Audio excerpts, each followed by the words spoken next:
Good morning, guys. It's our second day in Lima, and we just got back up from breakfast. We are with a tour group this time, and a lot of the meals are included. All the lodging is included, but this morning we will be doing... Oh, did you get some sleep last night? Finally got some sleep last night. Felt a lot better. Yeah, and that's why he's still in bed. Yeah, I slept better too.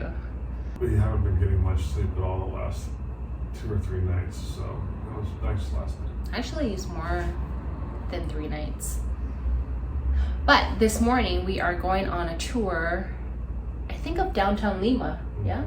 Yeah, so for a few hours we'll be with a group, and then we will be on our own for the rest of the day. There are optional extras that you can choose to be a part of or not, but we just wanted to do our own thing for the rest of the day, in the afternoon and the evening.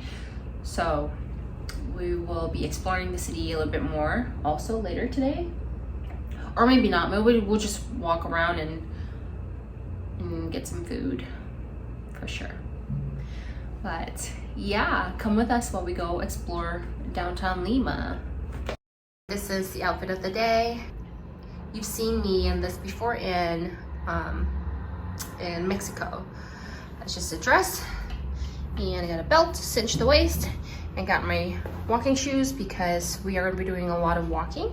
And I got still have the Miami Beach hat, and also these earrings I got in Mexico. Somebody got them for me in Mexico.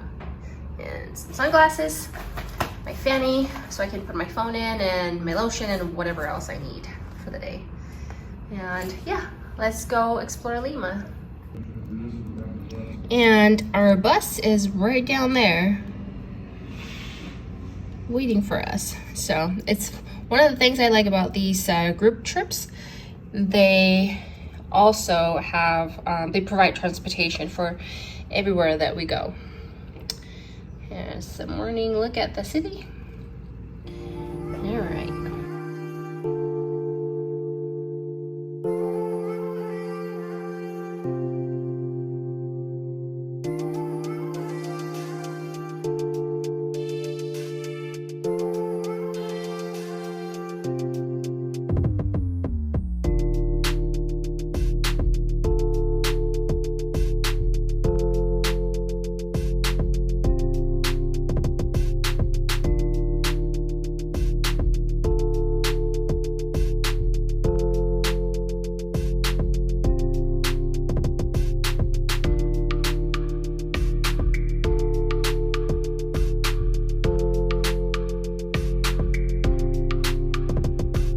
Arrived down to the old part of Lima, and this is where we're going to start our tour, in this old square. There's a lot of these buildings are empty because they had terrorists in the 90s, bombed a lot of stuff. People moved away.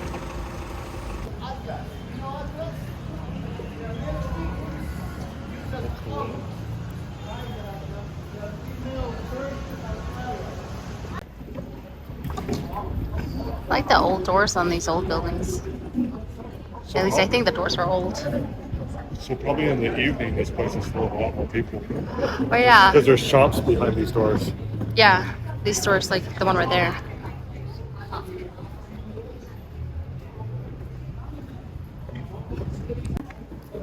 The cleaning crew. It's nice because we haven't seen a lot of trash, but it looks like that's because they have a cleaning crew.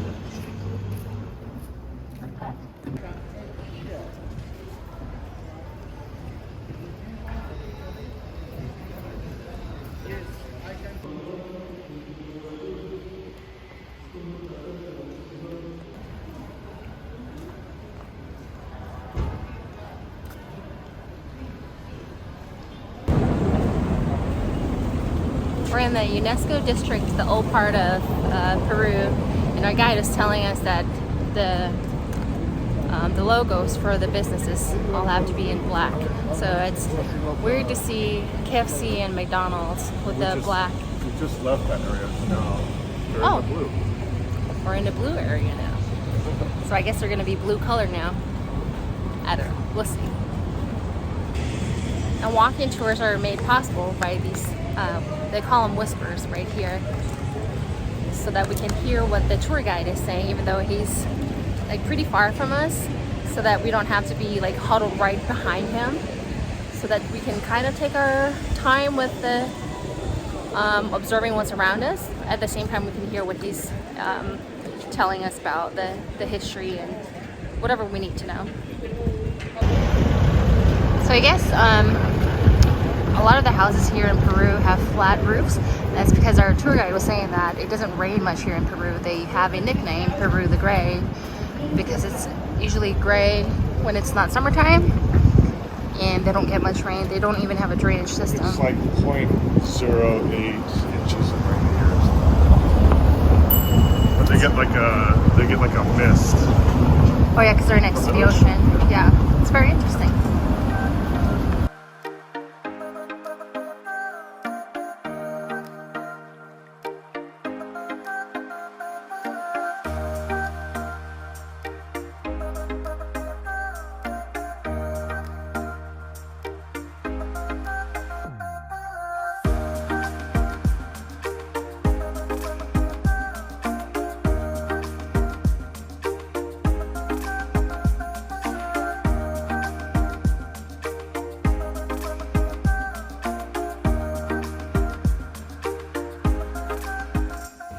And we're back in our room from our tour this morning.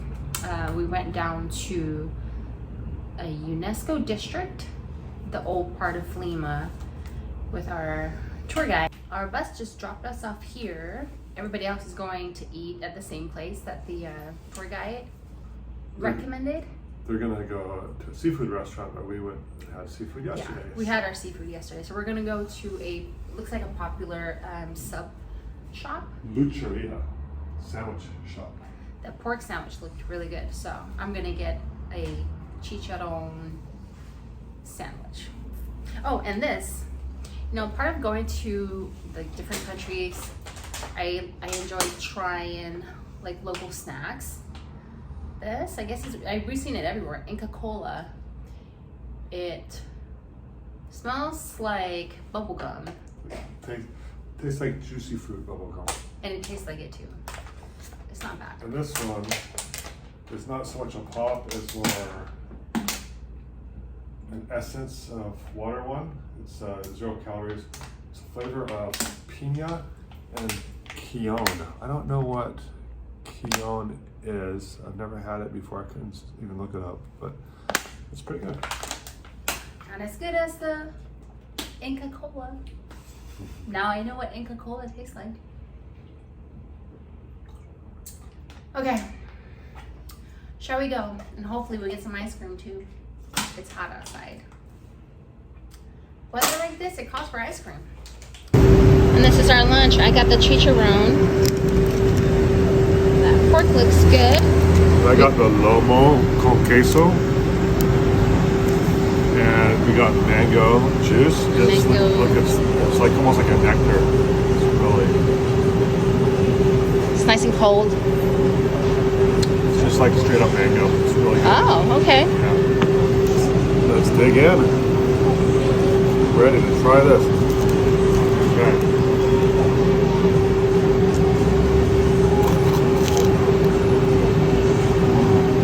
And meaty and cheesy. The bread sounded crunchy. Soft inside but crunchy on the outside. Yeah. Kind of salty, but really good flavor.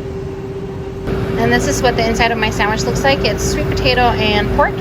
And I was telling Carl that it doesn't look like there's any sauces in there. So hopefully the meat will be tender enough. Oh, it looks good. There's also sauteed onions inside mine. It's really good. And we're done. The sandwiches were good. Mine was a little bit dry. The flavor was really good. It was just a little bit dry. And the mango juice, that was like straight up mango. a little bit of water, and it wasn't sweet because we didn't ask for sugar to be put in it. But all of it, the 2 sandwiches and the juice came out to 14 something. Yeah, not bad at all. And we are a really healthy lunch. Yeah, the portion was good too. So right next to the main street. Let's go see what else we can get. Hopefully something cold. To get to the ice cream place. And when we were on the tour earlier today, our guide was saying that there's not a lot of homeless people here. You don't see a lot of them on the street. And actually, when we were in town, or in the old part of Lima, I only saw one guy on the streets. And he was saying that even the people from Venezuela, when they come here looking for opportunities, they don't, you know, they gotta be like, just like them. They work. You wanna eat, you work. That's why you don't see a lot of people begging on the streets. And I guess the biggest crime here is people snatching your phone, the motorbikes when they go by. So I just gotta make sure that you don't, you know, like have a selfie stick out to stick your phone way out from you. Don't walk right next to the street with your phone on the street side. Yeah, I mean, to me that sounds safe, you know. And this is a safe part of town too. And when we do the tours, it's nice because the tour groups, they usually tend to get hotels in the safe neighborhoods so that the people can check out what's around and not have to worry about safety. And got my ice cream, chocolate with brownie, over here at the Siberia Gelato. Look at that fancy tennis court. It's dirt. Never seen one like that before.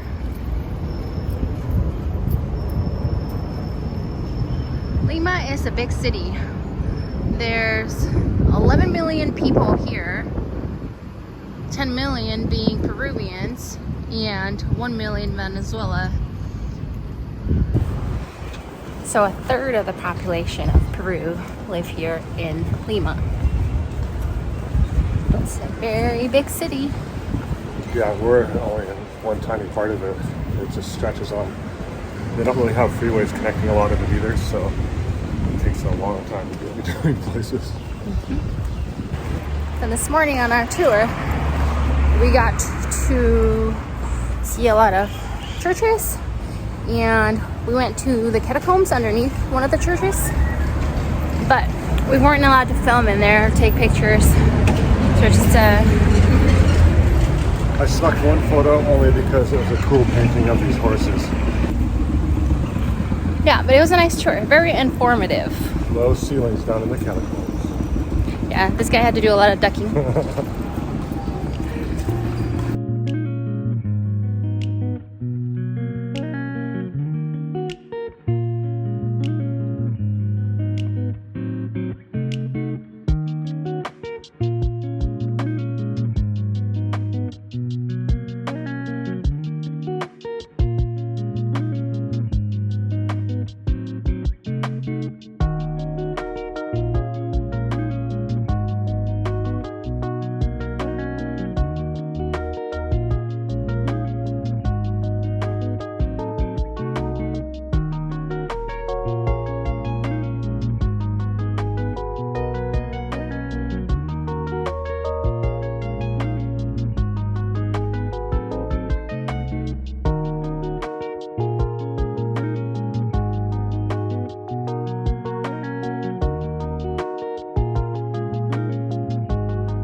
Wow, this whole time I had it facing that way. Okay, good morning everyone. It's the next day. As you saw, we were packing because we are leaving today. We're leaving Lima, and we're going up to Cusco, and we have to fly there. It's about like an hour and a half. Hour and a half flight. Oh, my ears. Yeah. So we're gonna head up and have breakfast with the group. And like I said yesterday, a lot of the meals are included. All the breakfasts are included, I think. And it's much higher elevation. At least, I think it's over. Cusco will be. Cusco is higher elevation, 11,000 something feet above sea level. So this morning we're flying to Cusco, and then from there we're gonna bus down to the Sacred Valley and start exploring that area. Yeah, and he was giving us some tips on fighting the altitude sickness. They have coca leaves that you can chew on, which is, it's all natural. It has cocaine, coca leaves. That's what it comes from. But it's all natural. It's supposed to help with it. Or also there's the coca tea. And stay hydrated. And stay hydrated. Don't eat heavy foods, that kind of thing. Rest if you need to. Yeah. Yeah, and he's gonna give us some candy. I think he says it's gonna help when you first get there and you feel lightheaded and you feel dizzy. It's because your body's not used to that kind of altitude, and it's just gonna need some time to Blood sugar would be low, yeah. acclimate. Okay, let's go grab some breakfast before we leave. We're supposed to leave at 7 o'clock for the airport. I think our flight is at 9 o'clock. So, all right, let's go have some breakfast. Here's my breakfast, trying to keep it light this morning. Mostly carbs. Toast and a roll, some cheese and jam. And that's Carl's food. And that's Carl. I went with a little bit of coffee and milk today. Oh, and I got Milo, hot chocolate.